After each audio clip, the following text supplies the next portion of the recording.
I would sacrifice my firstborn to be a fly on the wall during this writer's room. Alright, gentlemen, today we're working on the plot for the newest series, Windbreaker. Let's hear those ideas.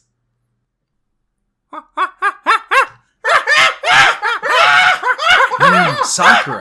Okay, that could work. Welcome back to Binging Last Season, where I tell you about shows you can binge from last season. Today we're talking about a shirt. It's a shirt, bro. You're all excited for a shirt. Minimal spoilers, minimal plot, maximum stupid. Let's talk about Windbreaker. It's about a shirt named Alright, I'll stop. Give me a break though. I'm just trying to match the vibe of this show. See, where Yuta Camp had everything but the action, Windbreaker has the action and nothing else. This show truly allows you to turn off your brain and go full monkey mode. We open on Sakura, a boy who has been ostracized his entire life for being far too violent for the peaceful Japanese populace. We don't talk about what happened before World War II. So he's on his way to make a name for himself at one of the most delinquent schools in all of Japan. See, this is your classic badass, self-imposed exile edgelord main character, which leaves him pretty confused when he shows up to the school and finds out that all of the delinquents have united under the appearance of a father figure, proving once again that the nuclear family is the answer to all of Japan's woes. So despite Sakura desperately trying to play out his edgelord power fantasy, the delinquent leader just looks him in the eyes and says, "You're my little baby brother now. How do you feel about vegetables?" See, the whole school is full of big dumb idiots who have united under resident dad Umemiya. And now if Sakura wants to take the top spot, he's gonna have to go and beat up his dad. He doesn't want to beat up his dad.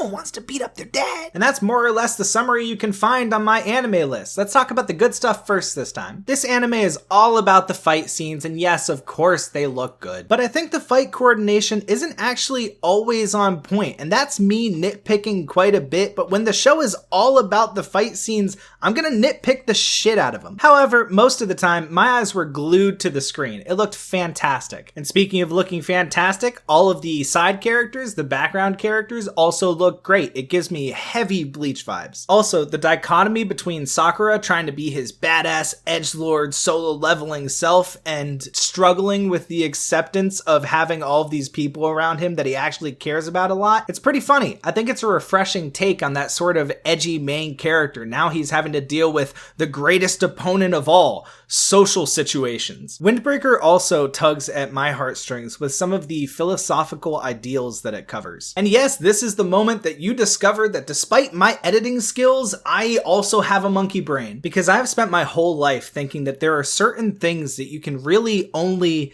convey through violence. That violence isn't this terrible thing that everybody's scared of nowadays, that people have moved away from, thinking that humanity has become greater for using reason and logic. Sure, reason and logic are good, but there are some things that people, maybe certain types of people, can really only understand through coming to physical blows. Because I've had personal experiences where I tried every other approach. I tried logic, I tried to reason with the person, I tried empathy, I tried to have them understand the emotional weight that they were putting on me, but nothing worked. The only way I finally got that person to listen to me was through overwhelming them physically. And believe it or not, it actually worked. And we've had a ton of conversations since then, and we get along like a house on fire now. This anime embraces the philosophy of using force to find understanding with other people, and I completely sympathize.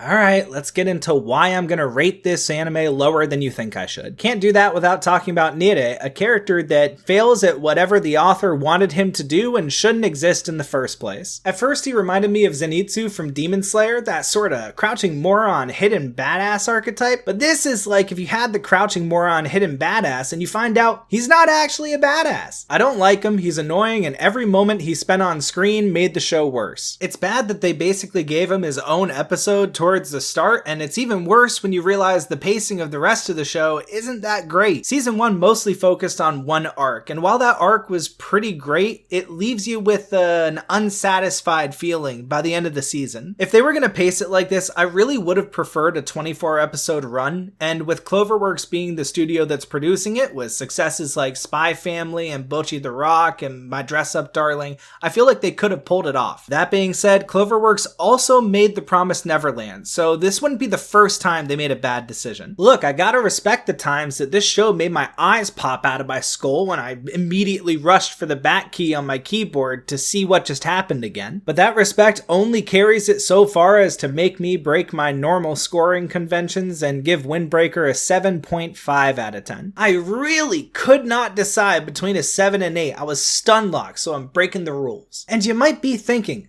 Celery, you just rated this show lower than all 3 seasons of Uticamp.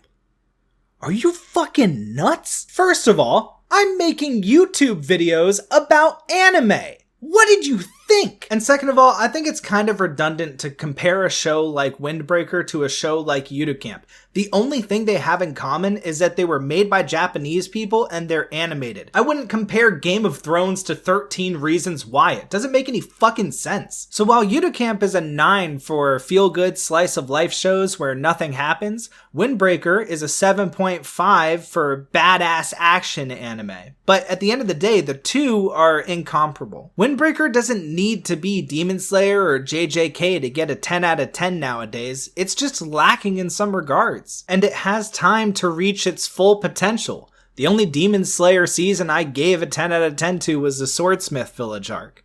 I'm looking forward to season 2. Anyway, tell me why I'm stupid and wrong in the comments. Is this out by Thursday? I sure hope so!